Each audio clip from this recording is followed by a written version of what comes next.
श्री स्वामी समर्थ. जय जय स्वामी समर्थ. चला तर मग आज आपला विषय आहे श्री स्वामी समर्थांना संकल्प करून एक नारळ कसे ठेवावे आणि स्वामींना नवस कसं करावा. आपल्या इच्छा पूर्ण होण्यासाठी, आपल्या मनोकामना पूर्ण होण्यासाठी, आपल्या जीवनामध्ये जे काही अडथळे आहेत ते अडथळे पूर्णपणे कमी होण्यासाठी, आपल्या जीवनामधल्या ज्या काही संकटे आहेत, समस्या आहेत, काही प्रश्न सुटत नसतील तर ते प्रश्न कसे सुटावे, समस्यापासून आपल्याला सुटका कशी मिळेल, काही संकटांमधून सुटका कशी मिळेल, ते सगळे ह्या व्हिडिओमध्ये आज जाणून घेणार आहोत. व्हिडिओ स्किप करू नका, पूर्ण पहा. नवीन आला असाल तर चॅनलला एकदा सबस्क्राईब करून लाईक करून ठेवा, म्हणजे असेच नवनवीन माहिती मी तुमच्यासाठी घेऊन येत असते, ते सगळ्यांच्या अगोदर तुमच्यापर्यंत पोहोचते. बघा, श्री स्वामी समर्थ महाराज हे ब्रह्मांड नायक, राजाधिराजा, योगीराज, परब्रह्म आहेत. संपूर्ण अवतार स्वामी समर्थांचा आहे. स्वामीचं जन्म कुठं झालेलं नाही आणि स्वामीची कुठे समाधी झालेली नाही आहे. स्वामी अचानक भूमीतून प्रगट झाले आणि स्वामी अचानक आकाशामध्ये अदृश्य झालेले आहेत.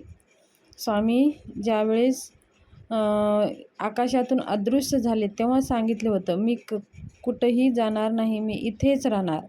म्हणून तर स्वामींची कृपा कितीही तरी लोकांना स्वामी कोण्या ना कोण्या रूपामध्ये येऊन दर्शन देत असतात, त्यांचं अनुभव आपल्याला होत असतं. म्हणून स्वामी गया नाही जिंदा आहे हे शब्द तेवढंच सत्य आहे.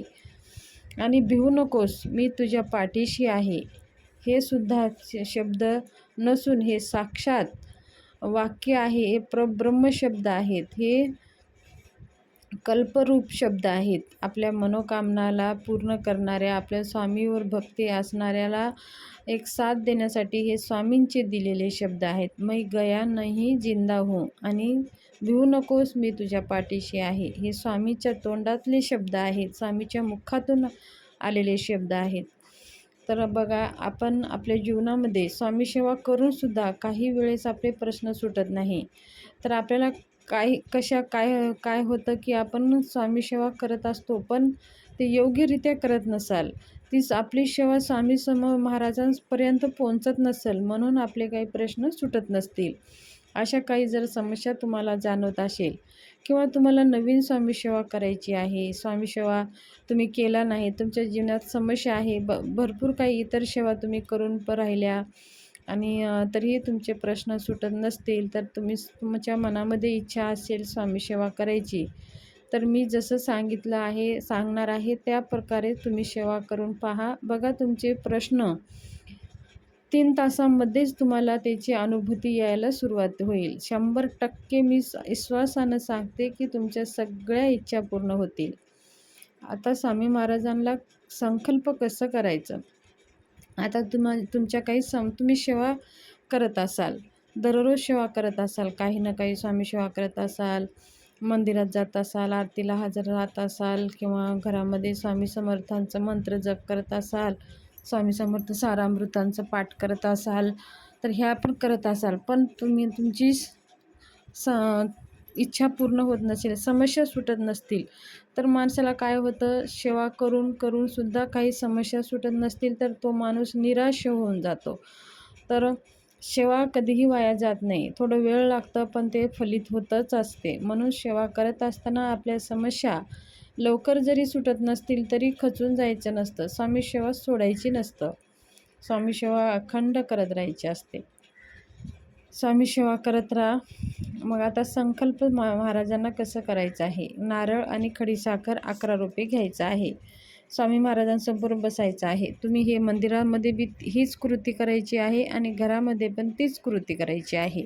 तुम्ही घरामध्ये करा किंवा मंदिरात करा, काही हरकत नाही, पण घरापेक्षा मंदिराची जागा जास्त ऊर्जावान असते आणि तिथली जी मंदिरातली म्हणजे केंद्रातली जी जागा आहे ते खूप पॉझिटिव्ह असते. म्हणून तिथले जे काही आपण संकल्प करतो ते लवकर फलित होत असतं. घरामध्ये तेवढे नियम आपण पाळले जात नाहीत, मंदिरामध्ये तेवढे नियम पाळले जातात, म्हणून तिथली जागा ऊर्जावान असते. म्हणून आपण मंदिरात जे संकल्प करतो ते लवकर फलित होत असतं.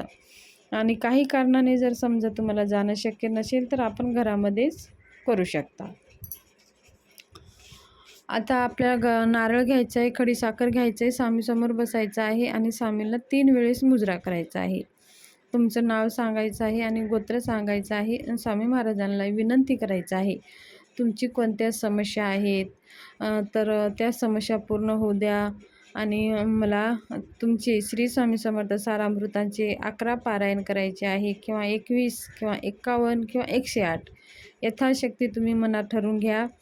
त्याचं पारायण करायचं आहे आणि तुम्ही 11 करा, 21 करा. संकल्प केलेलं पारायण हे खंड पडता कामा नाही. खूप काही कारणाने अडथळे आले तर खंड पडू शकतं, पण शक्यतो पाडायची कोशिश आपल्याला, खंड पडू नये ह्याची काळजी आपल्याला घ्यायची आहे.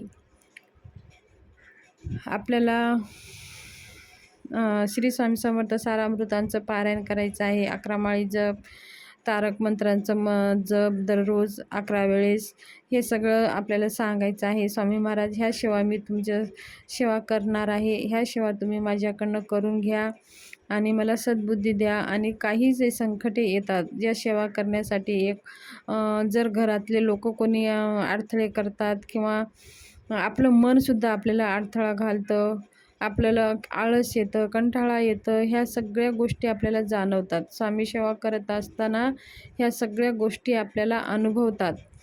स्वामी सेवा करणं एवढं सोपं नाही आहे. म्हणून स्वामी महाराजांना सांगायचं आहे की ह्या सगळ्या काही वाईट शक्तीपासून माझं संरक्षण करा आणि मला सद्बुद्धी द्या आणि माझ्याकडनं तुम्ही करून घ्या. स्वामी महाराजांना ही विनंती करायची आहे. आणि स्वामी महाराजांना सांगायचं आहे, स्वामी महाराज, माझ्या समस्या आहे, कोणत्याही समस्या असू द्या, तुमच्या मुलांच्या लग्नाविषयी असू द्या, शिक्षणाविषयी असू द्या, नोकरीविषयी असू द्या, व्यापाराविषयी असू द्या किंवा घरातल्या काही समस्या असू द्या, आर्थिक अडचणी असू द्या, कोणत्याही समस्या स्वामी महाराजांना तुम्ही सांगू शकता. संकल्प करायचे, नारळ हातामध्ये घ्यायचे, स्वामी महाराजांना बोलायचं आहे, मनातला भाव स्वामी महाराजांपर्यंत पोहोचवायचा आहे आणि स्वामी बसायचं आहे. नारळ खडीसाखर स्वामी महाराजांसमोर ठेवून द्यायचं आहे. स्वामी महाराजांना तिरवार मुजरा करायचा आहे. डोळे झाकून स्वामी महाराजांचं थोडंसं 5 मिनटं ध्यान आपल्याला करायचं आहे. हे करून मग आपल्याला स्वामी सेवा करायला सुरू करायची आहे. आपण संकल्प पण म्हणतो आणि नवस पण म्हणतो. स्वामी महाराजांना संकल्प आणि नवस हे जवळपास सारखं एकच असतं.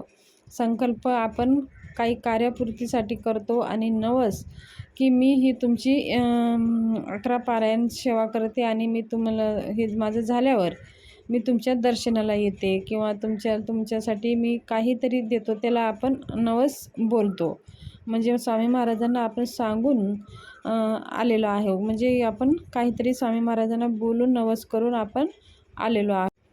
आपण नवस केलेला आहे आणि ते आपल्या इच्छा पूर्ण झाली की परत जाऊन ते स्वामी महाराजांना सांगायचं असतं, त्याला आपण नवस म्हणतो. तर अशा प्रकारे नवस करून संकल्प करून तुम्ही स्वामी सेवा करायला सुरुवात करा. बघा, तुमच्या जीवनातल्या सगळ्या समस्या दूर होतील. स्वामी महाराजांच्या कृपे आशीर्वादाने सगळ्या काही समस्या आपल्या